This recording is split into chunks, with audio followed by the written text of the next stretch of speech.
Bienvenue dans L'œil écoute, le podcast indépendant qui analyse notre rapport à l'image photographique et l'évolution du médium à l'heure de la suprématie du numérique et du digital.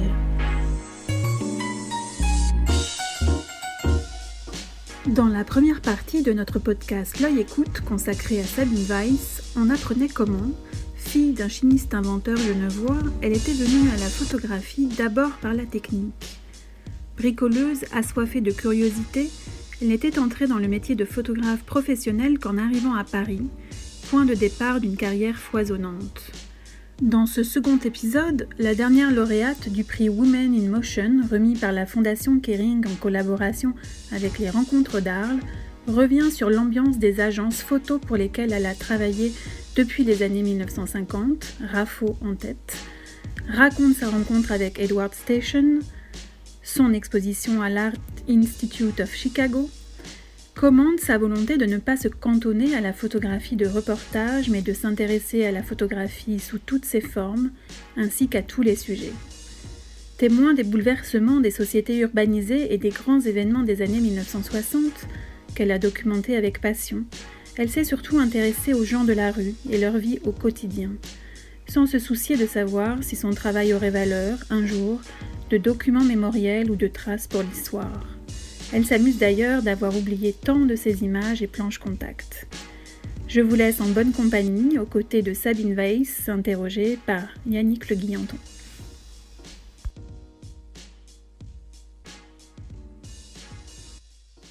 L'année 1952 constitue un tournant dans votre carrière, puisque c'est le moment où vous présentez votre travail à la rédaction de Vogue avec un portrait de Miro. C'est un moment décisif, non seulement parce que votre collaboration avec Vogue, elle va durer plusieurs années, mais aussi parce que dans le bureau de Michel de Breneuf, le rédacteur en chef de Vogue, il y a un homme qui s'intéresse à vos photographies. Oui, il regardait les photos en même temps, de loin comme ça. Il marmonnait des petits sons. Je me demandais ce qu'il en pensait. Et cet homme était Robert Doisneau,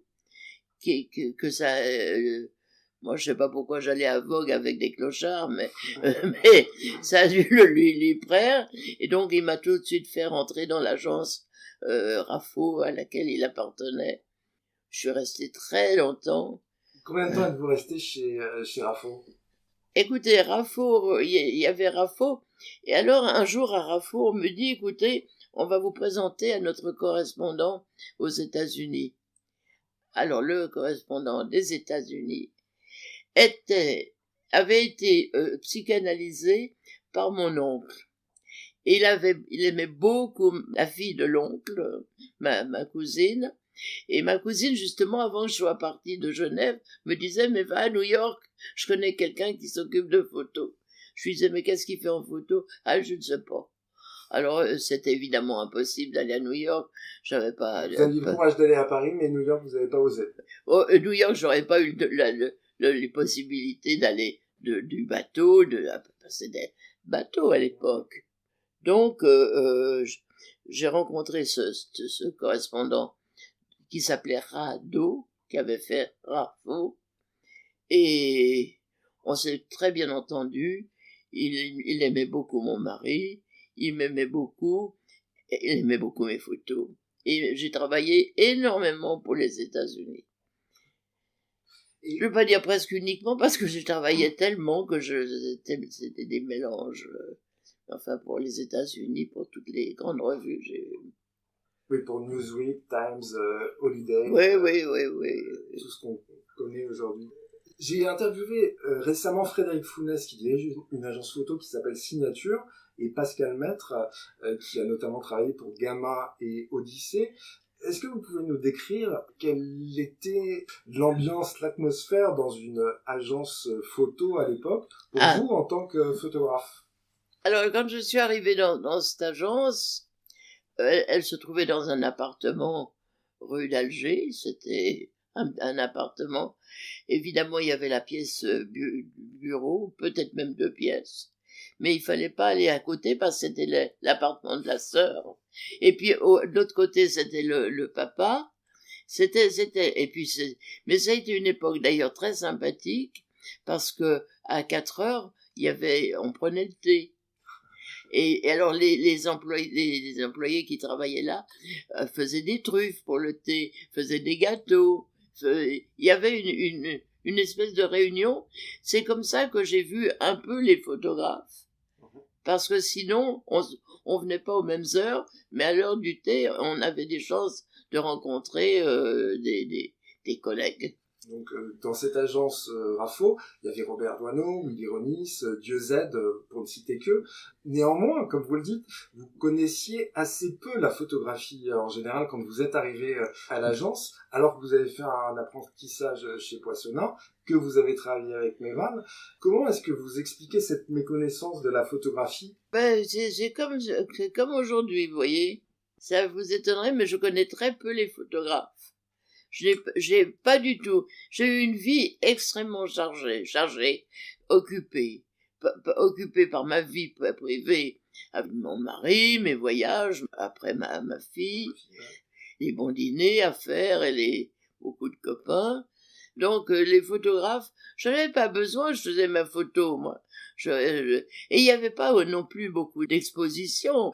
Les premiers grands remous jusqu'à l'international, c'était le Family of Men, une exposition qui était organisée par Edward Steichen. Une exposition, on peut le dire, qui est mythique pour les gens qui ne la connaissent pas. Qui était mythique.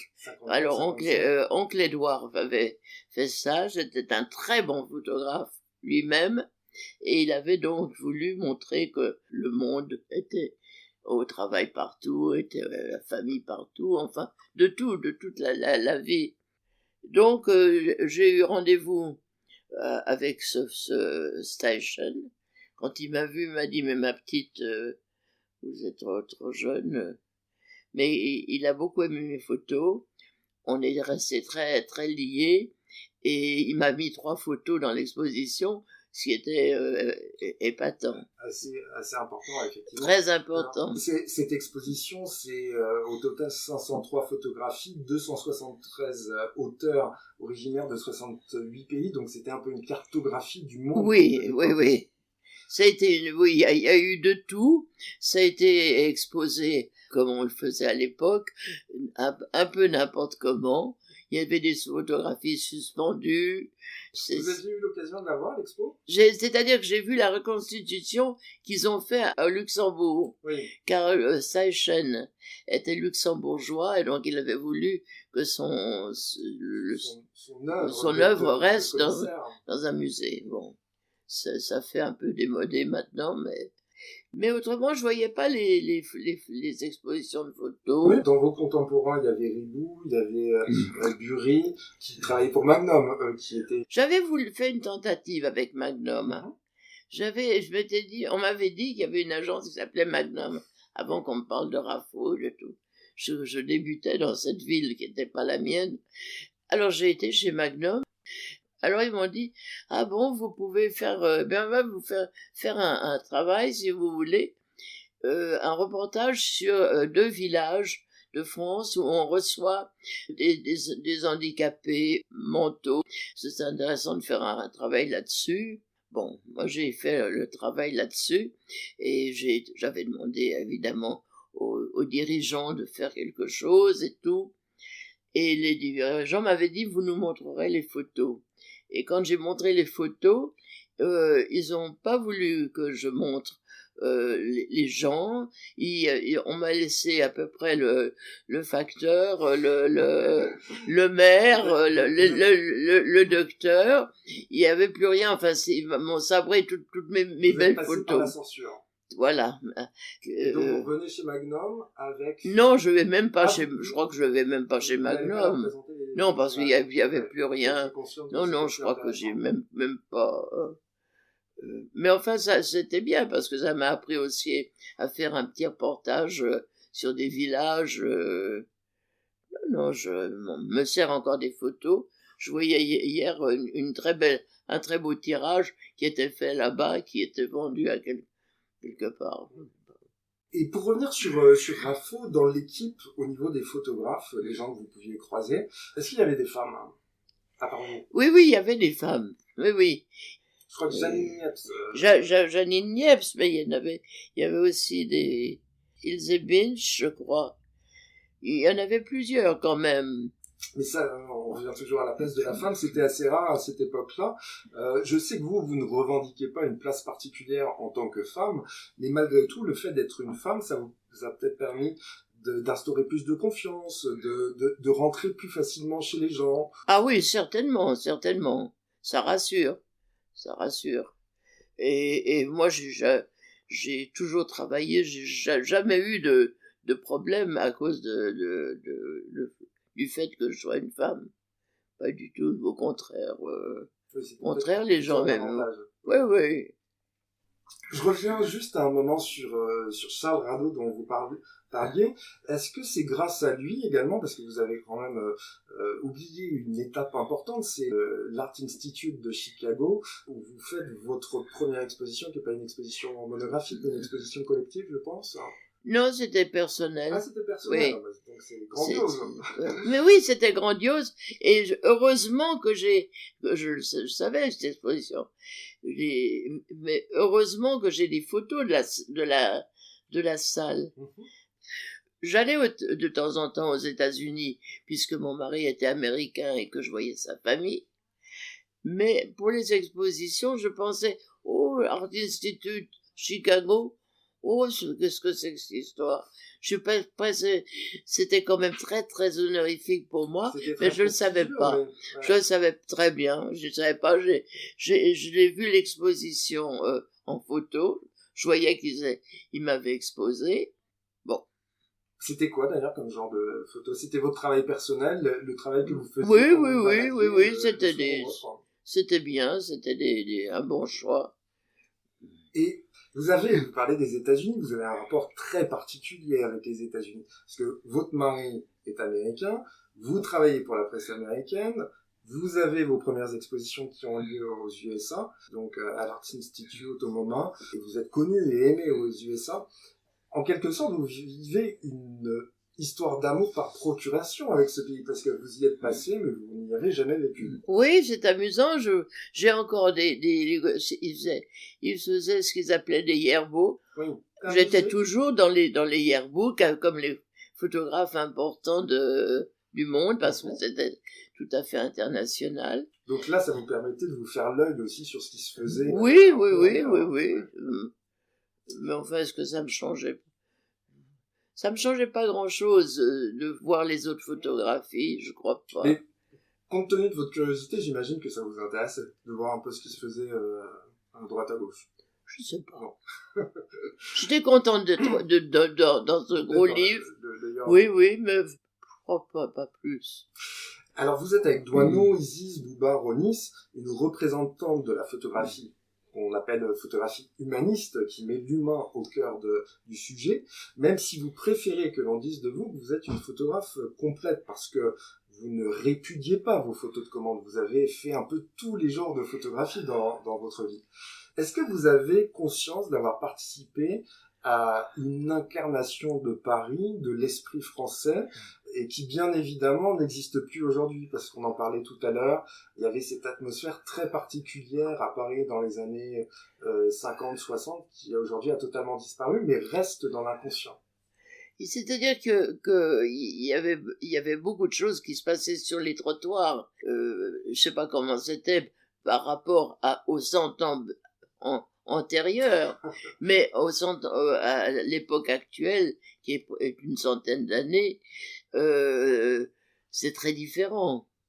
Il y avait toute une vie, il y avait d'abord des rues qui étaient différentes. Quand je pense la rue à côté de chez moi, qui est le boulevard Exelmans, c'était des grandes arcades sur lesquelles passait le train. Et tout était complètement différent. La nuit, quand je m'ennuie, j'essaye de me rappeler tous les détails des choses, et c'est incroyable. Ouais, j'imagine que ça a changé terriblement depuis. Oui. Ce qu'on retrouve dans vos images, c'est une sorte de mythologie de Paris, de la France du voyage, puisque vous n'êtes pas resté uniquement à Paris. Écoutez, moi j'aimais bien photographier aussi les gens de la rue, alors j'ai C'est vrai que on dit toujours j'ai photographié des clochards, des enfants. Oui, parce que comme c'était l'heureuse époque où on n'avait pas de télévision, qu'est-ce qu'on faisait? Moi, ma maison, elle avait 5 sur 5 pour faire de la peinture, faire la cuisine, faire la lessive, tout. C'était un peu restreint. Donc le soir, on s'évadait. Ou dès qu'on avait du temps, on voyageait dans Paris. C'est formidable. Moi, je voudrais toujours, encore maintenant, me dire que je vais prendre le métro, aller à une station inconnue et explorer tout ce qu'il y a autour. Oui, l'aventure est au coin de la rue. Oui, et puis il y avait tout. Ça a changé maintenant. Alors, à partir de quand avez-vous pris conscience que votre travail avait une valeur documentaire patrimoniale également? À partir de quand vous vous êtes dit, mais ce que vous me racontez là maintenant, ça n'existe plus et c'est un témoignage pour les générations futures? Peut-être que je le réalise pas complètement même maintenant. Je le réalise parce que vous m'interviewez, mais peut-être que je le réalise moins. Alors, Sabine, on pouvait voir au Festival du Regard une exposition qui vous était consacrée sur un sujet qui a été fait en Laponie en 1954. Vous avez beaucoup voyagé dans votre carrière. J'imagine que vous avez fait vous-même quelques voyages extraordinaires, au-delà de celui que je cite pour la Laponie, qui vous ont conduit de Moscou à Ouagadougou, à une époque où le voyage au long cours était une aventure en soi. C'était l'aventure, faut pas exagérer non plus, hein. Est-ce que à vos débuts, est-ce que vous avez voyagé par exemple en bateau? Est-ce que quand vous alliez évidemment que quand j'allais aux États-Unis, on voyageait en bateau, et c'était pas très marrant parce que on avait un petit peu mal de mer, un tout petit peu, mais enfin il y avait une vie avec des dîners, avec des choses. Non, mais c'était une longue traversée, c'était déjà 5 jours depuis. Je crois que c'était à peu près 5 jours, oui, je pense.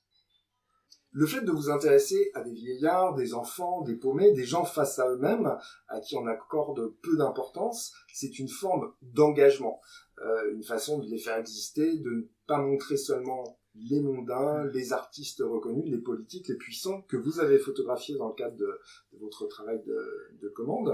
Vous avez traversé le siècle, la décolonisation, la guerre d'Algérie, la guerre du Vietnam, les événements de mai, et je ne cite que cela.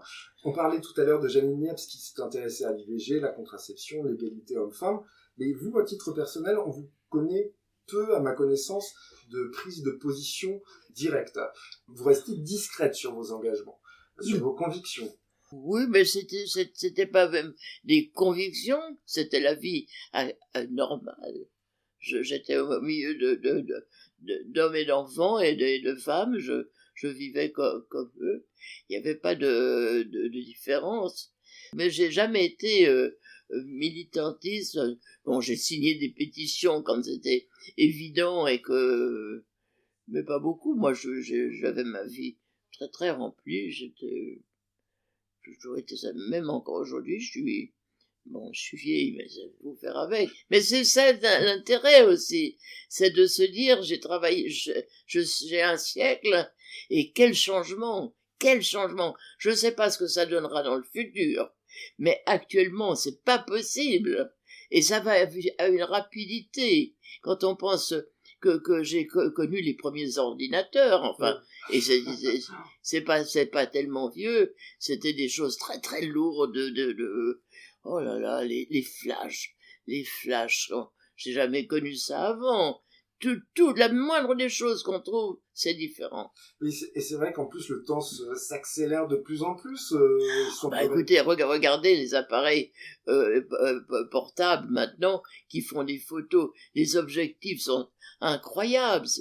C'est une définition, une netteté, même trop grande dans beaucoup de cas. Oui, parce que faut le rappeler, vous assumez totalement certaines photos qui peuvent être floues. Oh oui, ça m'est tout à fait égal. C'est une oui, ambiance. Voilà.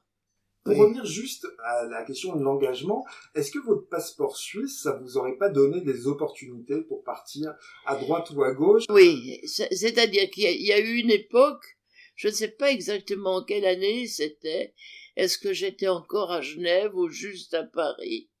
Et il avait été question que je parte en Chine, parce que j'étais suisse et photographe, et c'était pour photographier entre autres, et je ne sais plus exactement qui c'était. C'était un personnage. C'était une femme. Ah, c'était une femme. C'était une femme qui était très importante, et évidemment les gens qui s'intéressent et qui sont plus sains d'esprit que moi, vous direz tout de suite c'était un tel. Moi je me rappelle plus. Et ça ne s'est pas fait. Je ne sais pas pourquoi. Parce que vous n'avez pas eu de visa dans les temps ou enfin. Non, c'est-à-dire qu'en qualité de Suisse, j'aurais pu avoir le visa. Mais je ne sais plus pour quelle raison, ça n'a pas abouti complètement. Alors, vous venez tout juste de recevoir le prix Women in Motion, décerné par Kering et les Rencontres d'Arles, qui couronne l'ensemble de votre carrière. Vous avez un parcours hors norme, plus d'une centaine d'expositions à votre actif, des dizaines de livres. Pas des dizaines quand même, faut pas pousser, je crois pas. Je pense que vous êtes représenté dans... À représenter, mais oui. des livres toutes seules, j'en ai quelques-uns, oui, mais... Sabine, comment expliquez-vous que votre reconnaissance en France soit si tardive? Est-ce que c'est pas lié à votre humilité, puisque vous êtes adoré et reconnu et que vous avez énormément travaillé? Mais jamais trop tard pour bien faire, et écoutez, c'est très bien, surtout que c'est un prix qui, avant, n'était pas donné à la photographie. Et je crois que c'est la deuxième fois que c'est donné à la photographie. Je suis très flattée, j'en suis très heureuse. J'espère qu'ils ne regretteront pas, qu'ils y connaîtront mon... C'est difficile de connaître tout ce que j'ai fait, parce que moi-même, j'ai complètement oublié, et ça m'amuse beaucoup, et je voudrais revoir toutes les planches de contact. Et bien évidemment, dans cet entretien, on ne fait que survoler quelques grandes dates qui ont jalonné votre parcours, mais vous avez par exemple beaucoup travaillé en couleur, alors que on pense au noir et blanc, mais pour la commande ou pour la mode. Il y avait des travaux, la mode, c'était en noir et en couleur beaucoup. Il y avait beaucoup de travaux commandés étaient en couleur, mais le travail personnel était en noir et blanc. C'était plus rapide, on n'avait pas le problème. La couleur était très très difficile. On pouvait pas mélanger. On n'aurait pas pu faire une photo ici comme ça, parce que par la fenêtre il y a la lumière bleue du jour, par ici des lampes. C'était très technique la photographie, et c'était difficile, surtout qu'il y avait beaucoup de possibilités différentes. Il y avait des photographies qui se faisaient directement en grand format avec des plaques.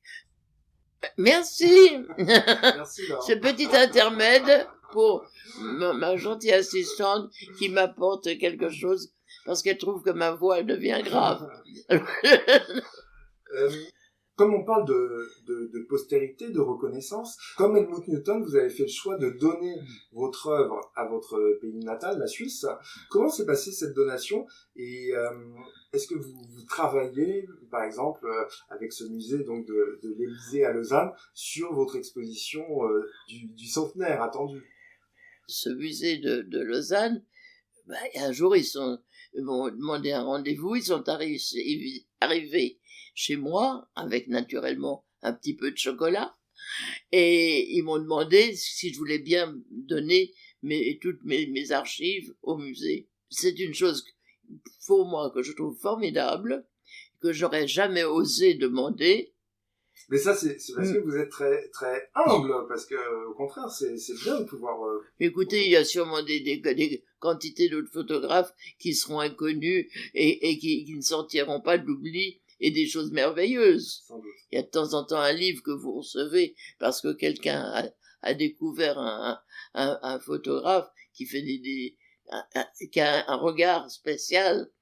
Moi, j'ai pas le regard très spécial. Je photographie aussi bien de la mode que le clochard. Mais il faut réussir à switcher comme ça Un repose de l'autre.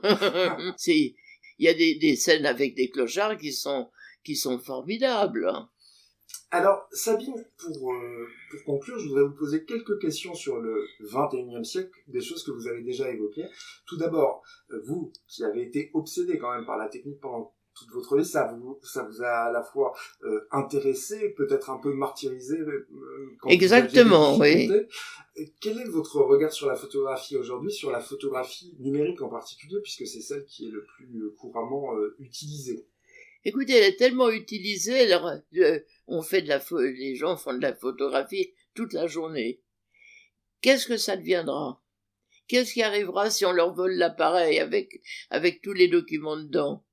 Est-ce que c'est sans doute déjà la technique est tellement avancée que sans doute ce qui est volé ne peut pas être volé parce que c'est déjà enregistré ailleurs. Enfin, il y a des combines comme ça. Sur le cloud, sur le nuage.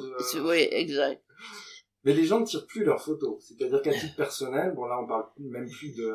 Ben, on ne tire plus les photos, qu'est-ce qu'on fait? On les regarde vaguement à l'ordinateur, éventuellement, on a l'imprimante à côté, on appuie sur le bouton, on a un souvenir d'un papier de pas bonne qualité, pas photo. La photo est un peu grisaille, un peu, mais on voit on reconnaît les personnes. Ça va bientôt suffire à beaucoup de gens. Ouais. Maintenant, il y a aussi les livres que les gens peuvent se faire en envoyant des documents. Alors, je ne sais pas, ils envoient ça par l'ordinateur. Moi, ça, il faut pas me poser de questions. Je suis dépassée. Je suis complètement dépassée. Vous avez utilisé un petit peu la photographie numérique quand même. Vous avez essayé. On était forcés, on a été un peu forcés. Je ne sais pas, parce que je ne la regarde pas, alors. Est-ce que j'ai des choses que j'aime beaucoup en numérique? Sûrement. Oui. Il y a quelquefois. On ne sait plus après si c'était. Il y a eu une époque, quand même, quelques années, où j'en ai fait beaucoup. Un travail que vous n'avez peut-être pas revisité jusqu'à présent. Vous n'avez peut-être pas revu. Non, vous savez, quand on est photographe depuis très très longtemps, ça prend de la place. Maintenant, j'ai une assistante merveilleuse.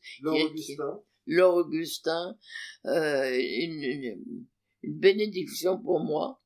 Elle s'occupe de tout, même de m'apporter à boire quand elle trouve que ma voix devient rauque. Mais j'aimerais revoir déjà toutes mes planches de contact, tout mon travail. Vous devez parfois des chocs vous-même avec des choses. Ah ben, il y a des choses que je connais plus du tout. Il y a beaucoup de photos que je ne connais pas. On peut pas tout enregistrer. Surtout que j'ai toujours beaucoup travaillé. J'ai eu beaucoup de commandes, beaucoup de choses très diverses et aussi bien des choses tristes, gaies, de tout. Et puisque vous aimez ce qualificatif de photographe complète, est-ce qu'il y a des photos qui vous manquent en regardant rétrospectivement votre œuvre? Est-ce qu'il y a des genres que vous regrettez de ne pas avoir explorés, des personnalités que vous auriez aimé photographier? Vous savez, vous parlez de personnalité, là, j'en ai photographié beaucoup. Énormément. Oui. Mais il y en a où on pouvait avoir un vague contact avec eux, et d'autres, c'est vraiment manipuler comme on peut, hein. Il y en a des très importants qu'on ne peut pas. Franco, par exemple, j'ai pas été tellement près, mais d'autres. Oui, parce qu'on peut en citer quelques-unes. Donc vous avez photographié Lady Miro, vous avez photographié Brigitte Bardot. Vous êtes dans le c'est un catalogue. Ah oui, je croyais que vous étiez dans le domaine politique. Et au niveau des politiques, vous avez fait un portrait d'Eisenhower aussi, je crois, non? Je crois bien, oui. Donc en fait, vous avez photographié un peu tous les gens de la société civile, du spectacle. Beaucoup de gens, très variés. Mais vous savez, très variés, mais il y a, dans beaucoup de cas, il y a peu de relations avec les gens. Oui, c'est un moment assez... oui, tout dépend. D'autres, au contraire, on a une amitié, quelque chose, même si c'est pas... C'est furtif, mais en tout cas, il y a une relation qui existe là. Une approbation ou... Enfin, ultime question de notre entretien, qui est le numéro 13 de la série de l'œil écoute. Est-ce que vous êtes superstitieuse, Sabine Weiss? Est-ce que vous croyez au hasard, à la chance? Je suis superstitieuse? Non. Vous avez une très jolie collection d'ex-voto. D'ex-voto. À vos côtés. J'aime bien parce que ce sont des petits riens qui symbolisent voilà, la religion. Mais la religion, je suis très pour. Je suis très pour parce que ça a donné tellement d'œuvres merveilleuses en peinture, en photo, ne serait-ce que les choses qui ont été faites dans des couvents par des bonnes sœurs, des choses appliquées, des choses très fines que j'adore. Vous avez vous-même, on n'en a pas parlé parce qu'on ne pouvait pas tout aborder, mais vous avez vous-même réalisé énormément de photos dans des églises à la lumière de la bougie. C'est très curieux d'ailleurs. J'ai même fait un livre entier sur la religion. Je suis très touchée par la religion. Je suis foncièrement athée, mais très respectueuse des gens qui prient. Ça a donné des œuvres merveilleuses. Des gens sont contents, des gens sont malheureux. Il y a tout. Je crois qu'on va s'arrêter là, Sabine Weiss. Merci infiniment pour tout le temps que vous m'avez consacré pour cet entretien. Je vous en prie. Je serai présent pour l'exposition du musée de l'Élysée à Lausanne. Si elle se 4 ans, oui. On l'a pas dit, vous avez 96 ans. Oui, si je suis encore là, vous savez. En très bonne forme. Merci beaucoup. Je vous en prie. Merci d'être venu jusqu'à moi.